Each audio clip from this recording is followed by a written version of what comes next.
A man just wanted to help on a snowy night. A woman seemed to have nothing, yet had everything. Their paths crossed at a bus stop where nothing was truly a coincidence, and a quiet kind of rescue began. But that night, the man didn't know the woman he picked up was a CEO, and that she had already signed the decision that could shatter his life. Sometimes, a simple act of kindness brings together the shadows of the past and the light of the future. And sometimes, the biggest destruction is stopped by the most unexpected person.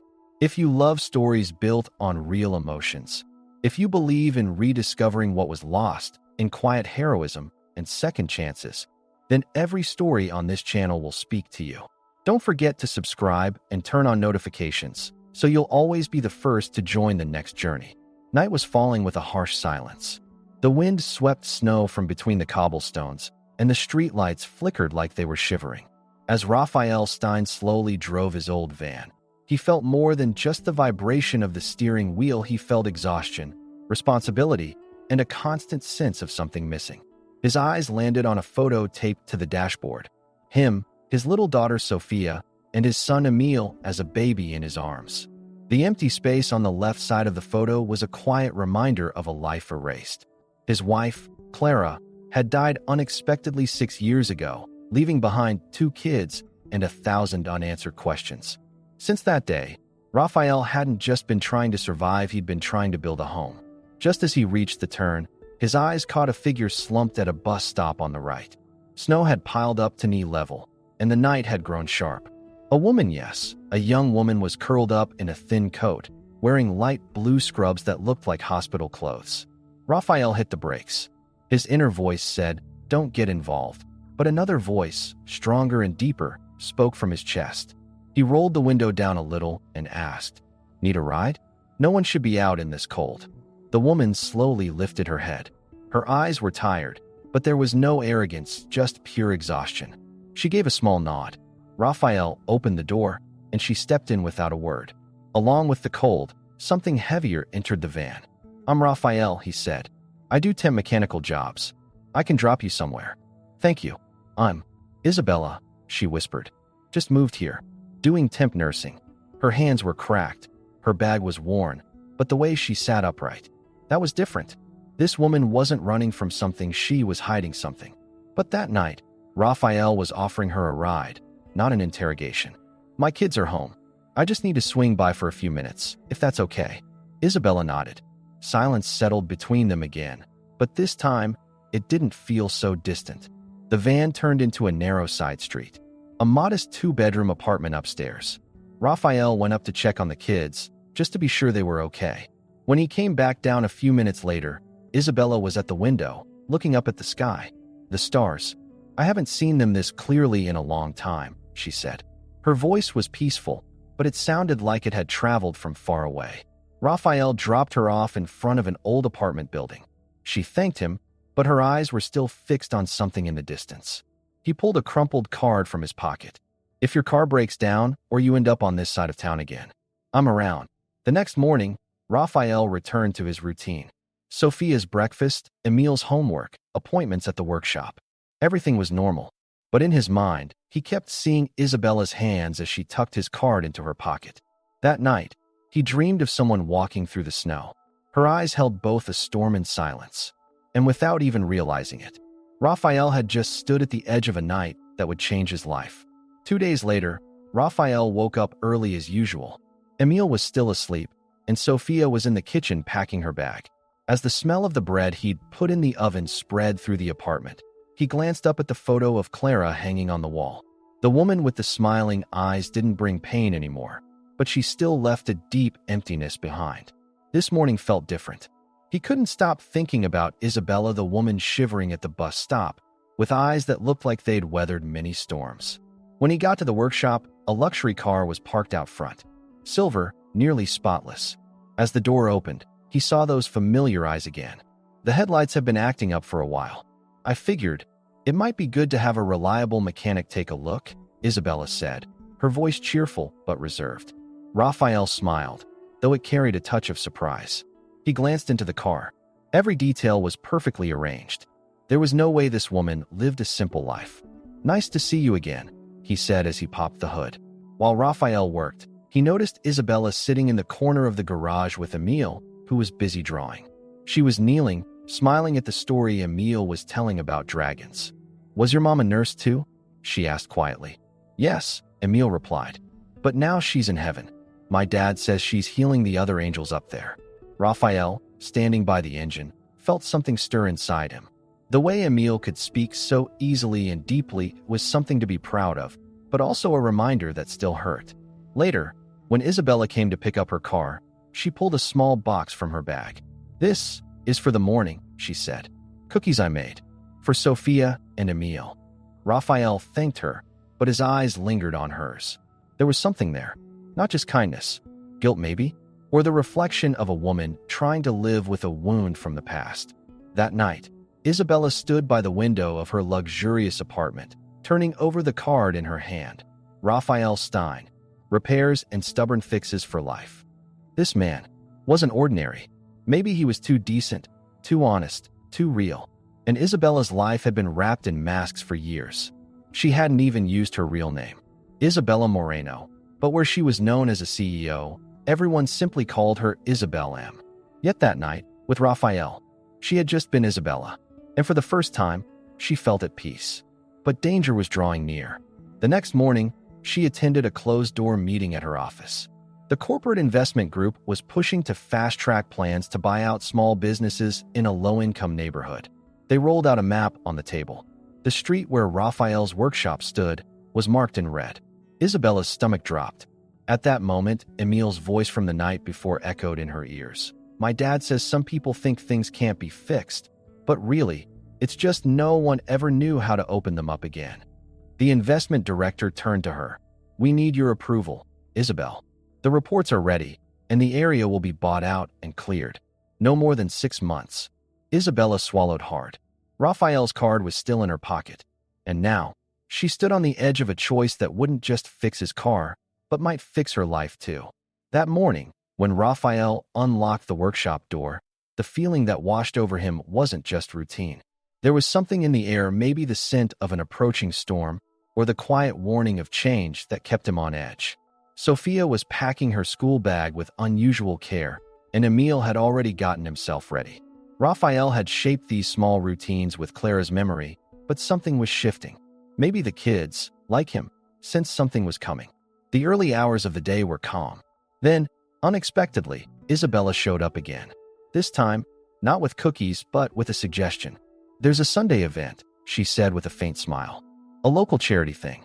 Healthcare workers are volunteering. If your kids come too. Maybe some games, a bit of life." Raphael noticed the hesitance behind her smile. This invitation wasn't just about a community event. Isabella wanted to be part of their world. He agreed. The event was crowded, warm, and unexpectedly heartening. Raphael was used to the neighborhood's warmth, but watching Isabella blend in so naturally left him quietly amazed. Sophia dragged her to help with kitchen duties, and Emile stuck to her like glue. Somehow, she had found a place among them. Maybe for the first time, she actually felt like she belonged. But the real crack appeared later, at the end of the day, in a brief phone call made from the corner of the room. Raphael was taking out the trash when he saw Isabella a few steps away, speaking on the phone. Her voice was low, but her face was stretched tight with panic. "No, this project won't work. No, I haven't told them yet. No, that workshop isn't included." The words hit Raphael's mind like a scalpel. That workshop isn't included. What project? Who were they? What hadn't she told them yet? Isabella ended the call quickly, trying not to seem shaken. But as Raphael returned, their eyes met. Her face was like a snow-covered minefield, beautiful, yes. Kind, yes. Real with the kids. But in her eyes, something was hiding. That night, after the kids had gone to bed, Raphael went back to an old habit. Quiet talks in front of Clara's framed photo. "There's a woman," he whispered. "She's beautiful. Alone. But she has a secret, Clara. There's something about her that reminds me of you. She said she's a nurse, but her hands don't feel like just a nurse's. Those hands have made decisions. Managed lives. I'm sure of it." Alongside the doubt rising inside him, something else stirred too. Longing. A deep, messy longing he had pushed down, longing for a real connection, to trust again, to lower the walls. Isabella's arrival couldn't have been just a coincidence. But was her past pure enough to find a place in Raphael's world? The next day, Isabella came with a small medical kit. She used Emil's lost tooth as an excuse to check on him, treating a scrape. But Raphael knew. This visit was close to an apology circling the edges of the past. But it hadn't been spoken yet. As Raphael closed the car hood, he turned to her. Sometimes, even when you mean well, you still end up causing damage, don't you? Isabella's face paled. Without looking away, she replied, "Yes, sometimes doing the right thing comes too late." And in that moment, the deeper their connection felt, the more fragile it became. The shadow of the truth wasn't just a secret anymore. Very soon, the storm would break. There were faint signs of spring in the air. The snow had given way to the scent of damp earth. When Raphael stepped out in front of the workshop early that morning and looked up at the sky, it seemed like the weather was clearing, but the tightness in his chest hadn't eased. Something was coming. A decision. Maybe a breaking point. Maybe an end. For the past few weeks, Isabella had been coming by almost every day. Sometimes for a routine vehicle check, sometimes just to spend time with Emil and Sophia. The kids had grown fond of her. Emil had started playing healing games in his room using an old stethoscope Isabella had brought. One day, Raphael had caught Sophia looking through a booklet of medical terms Isabella had marked right there in his office. One night, Raphael watched them. Isabella was kneeling on the floor, explaining how the heart works to Sophia. Emil was curled up in her lap. And in that moment, something clenched in Raphael's chest. It was the first time since Clara's absence that he had seen a scene like that. But maybe that's exactly why the doubt inside him wouldn't shut up. Isabella hadn't told him what she really did for work, what she was running from, why she was alone at a bus stop in the middle of the night during a snowstorm. And most importantly, why she still hadn't told him her real name. Raphael was a mechanic, yes, but he'd always had sharp instincts when it came to people. And in this woman, he sensed the ache of a past being tightly held back. That night, there was an envelope on Raphael's desk. No sender, just a plain package. When he opened it, there was only a single magazine page inside. A page from a financial journal. The headline read, "Pinnacle Healthcare CEO Isabel Moreno announces new urban redevelopment project." Below it, a photo, wearing a sharply cut suit, with a familiar smile. Isabella. Raphael's hands trembled. The page slipped from his fingers, but his eyes stayed locked on that photo. He leaned back in his chair. His heart felt too big for his body. There it was. The truth. Cold. Unexpected. And more than anything, personal. Pinnacle Healthcare. Raphael had heard the name before. The whispers in the neighborhood, the unease of local shopkeepers, the rising rents. It all pointed back to that name. Pinnacle. That project was about to swallow his neighborhood whole. And the woman at its head, the one he trusted, the one his children had bonded with, the one who stirred feelings he thought were long buried after Clara, she was the face behind the destruction. The next day, Isabella came again. She was dressed simply, carrying a small bouquet of flowers. It was for Sophia's school presentation. Emil hugged her. Sophia smiled gently. But Raphael stood in the background, watching, his face unreadable. But inside, the storm had already broken. When Isabella stepped inside, Raphael slowly closed the door. He turned to her. "I'm going to ask you something," he said, his voice almost a whisper, but carrying a rusty anger underneath. "What's your real name?" Isabella froze for a second. The light in her eyes seemed to flicker out. "Raphael, please dash, your name," he repeated, this time sharper. She was silent, then lowered her head. "Isabel Moreno," she said quietly. "But I came here as Isabella because because you chose not to be honest with us," Raphael finished. "And not just for yourself, but for a purpose, right? To buy up the neighborhood, demolish the shops, and replace them with parking garages and fancy medical centers." Tears welled up in Isabella's eyes, but she didn't step back. "I didn't want this. I swear." The project was already in motion. The contracts were ready when I took over. But after meeting you and the kids, I changed. I truly did. "Maybe you changed," Raphael said. "But the neighborhood's still going under. People will lose their shops, their homes. Their lives will be torn apart. And you're only telling us the truth now." Just then, Sophia appeared in the doorway. Her eyes were wet. "Are you fighting?" she asked, her voice shaky. Isabella took a step toward her, but Raphael raised his hand. "No," he said, "but everything needs to stop now." Silently, Isabella gathered her things. As she headed to the door, Raphael's voice rose again, tired now, but firm. Was it all a lie, Isabella? She turned, and for the first time, there was no ambition, no charm, no professional mask in her eyes. Just raw humanity. No, she said. I was just. A truth that came too late. And that day, Isabella walked out the door. But she didn't leave Raphael's life. Because some people, they may begin as a lie, but they turn into the truth. And that path always passes through pain. Isabella walked through the silence of the night, listening to the sound of her own footsteps.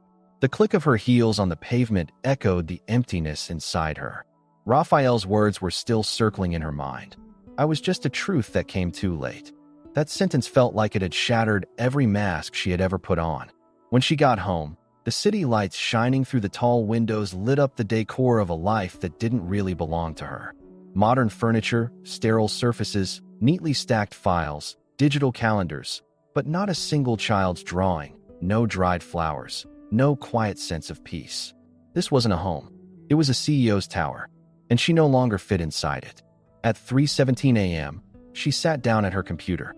Raphael's business card still lay on her desk, its upper left corner slightly bent. She typed in her company's internal access password. Advanced Project, North Block Medical Complex, approval status. The file loaded. Every slide felt like a cold knife stabbing into Raphael's neighborhood.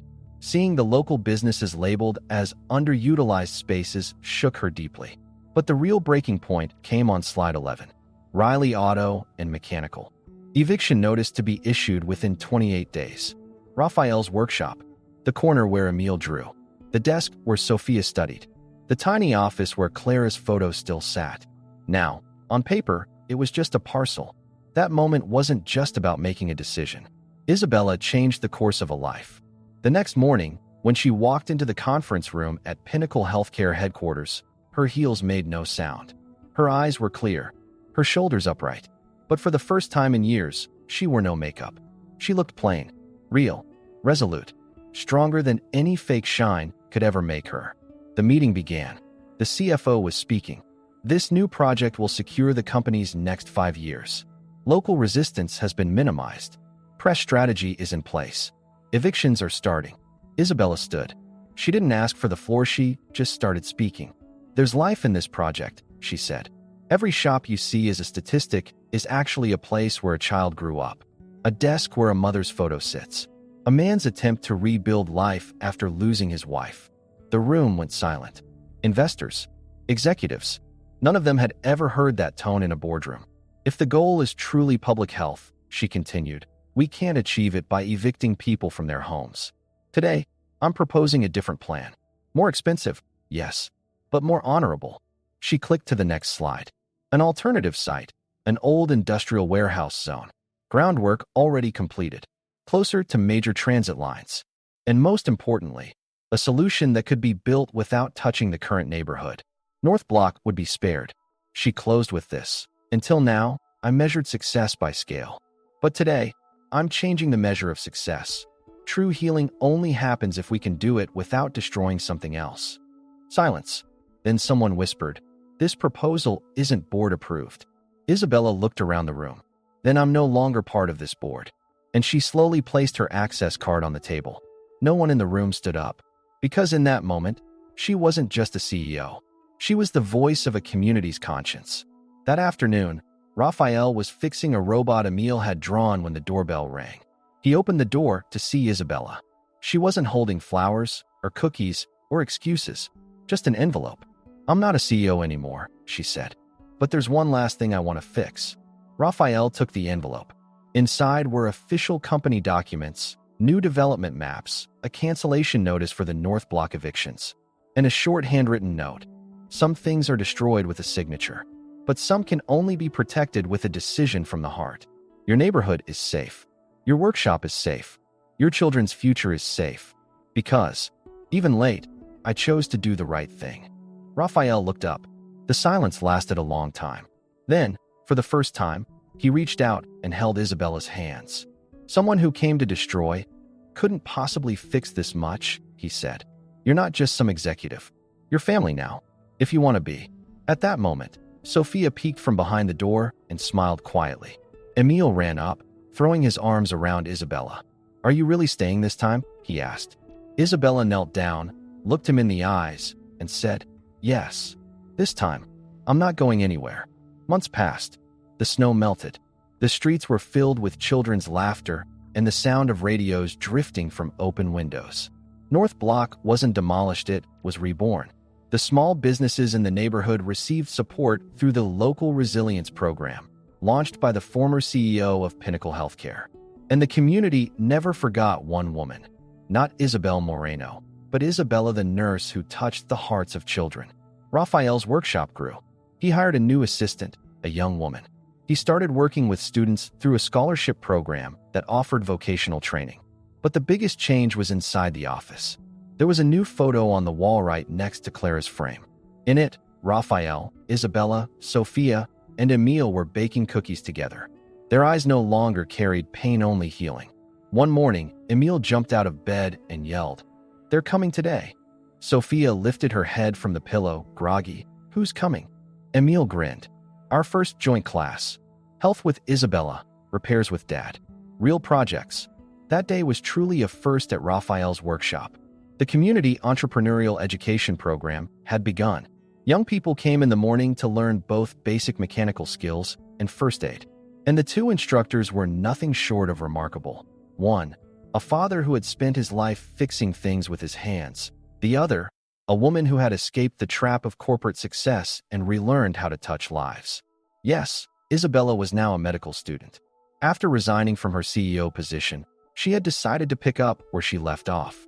She returned to the medical studies she once walked away from. Every day ended with exhaustion but also pride. And Raphael was no longer just a stop in her life, he had become her compass.